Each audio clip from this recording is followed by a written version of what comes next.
আজকের প্রথম প্রশ্ন, অতিরিক্ত লবণ খেলে কোন রোগ হতে পারে?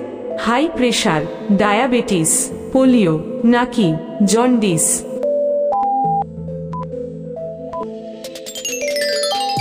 সঠিক উত্তর হলো এ, হাই প্রেশার। পরের প্রশ্ন, ভিটামিন ই এর অভাবে শরীরে কোন সমস্যা দেখা দেয়? স্কারভি, হাঁপানি, প্রজনন সমস্যা নাকি শারীরিক দুর্বলতা?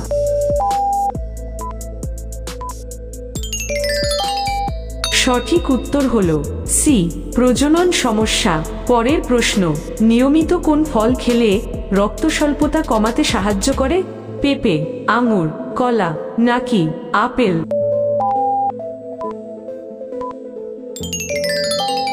সঠিক উত্তর হলো ডি, আপেল। পরবর্তী প্রশ্ন, কোন ফল চোখের জন্য খুবই উপকারী?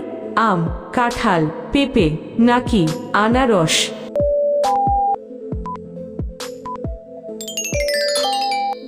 সঠিক উত্তর হলো সি, পেঁপে। পরের প্রশ্ন, মাছের গন্ধ দূর করতে রান্নার আগে কি ব্যবহার করা উচিত? লেবুর রস, পেঁয়াজের রস, লবণ নাকি দই?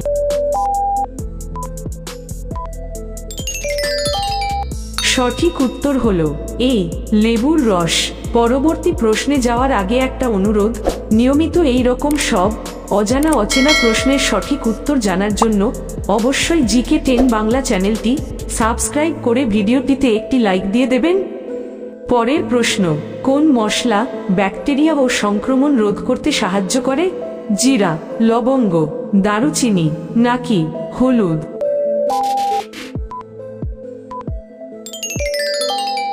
সঠিক উত্তর হলো ডি, হলুদ। পরবর্তী প্রশ্ন, বয়স বাড়ার সাথে সাথে মানুষের কোন ক্ষমতা কমতে থাকে?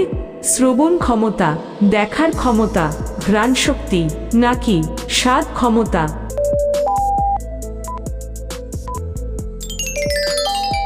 সঠিক উত্তর হলো বি, দেখার ক্ষমতা। পরের প্রশ্ন, মানুষের দেহে কতগুলো পাঁজরের হাড় থাকে? 26টি, 28টি, 24টি নাকি 22টি?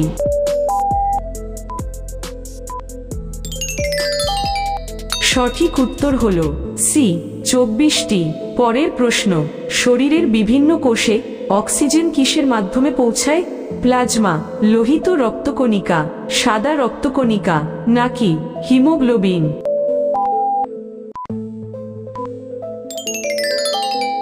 সঠিক উত্তর হলো ডি, হিমোগ্লোবিন। আজকের শেষ প্রশ্নে যাওয়ার আগে আপনাদের জন্য একটি প্রশ্ন, ফুসফুসের প্রধান কাজ কি? এ, অক্সিজেন সরবরাহ করা, বি, খাদ্য হজম করা, সি, হরমোন উৎপাদন নাকি ডি, রক্ত পরিশোধন? সঠিক উত্তর জানা থাকলে অবশ্যই কমেন্ট করে জানাবেন। আজকের শেষ প্রশ্ন, শরীরে অতিরিক্ত ঘাম কোন রোগের বিপদ সংকেত? ডায়াবেটিস, থাইরয়েড, হৃদরোগ নাকি স্নায়ু দুর্বলতা?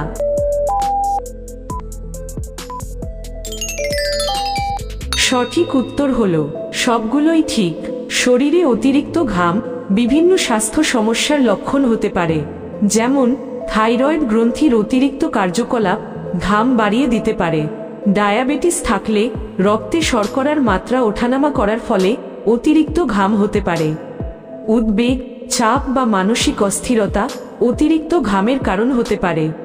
এছাড়াও স্নায়ু দুর্বলতা বা স্নায়ু রোগের উপসর্গ হিসেবে অতিরিক্ত ঘাম হতে পারে, বিশেষ করে যদি স্নায়ুগুলি তাপমাত্রা বা অনুভূতির প্রতি প্রতিক্রিয়া দেখানোর ক্ষমতা হারিয়ে ফেলে।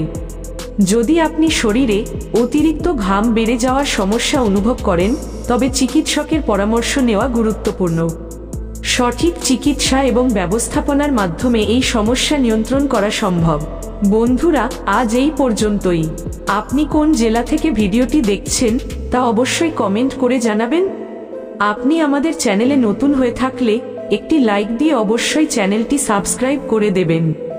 ভিডিওটি শেষ পর্যন্ত দেখার জন্য ধন্যবাদ। ভালো থাকবেন, সুস্থ থাকবেন।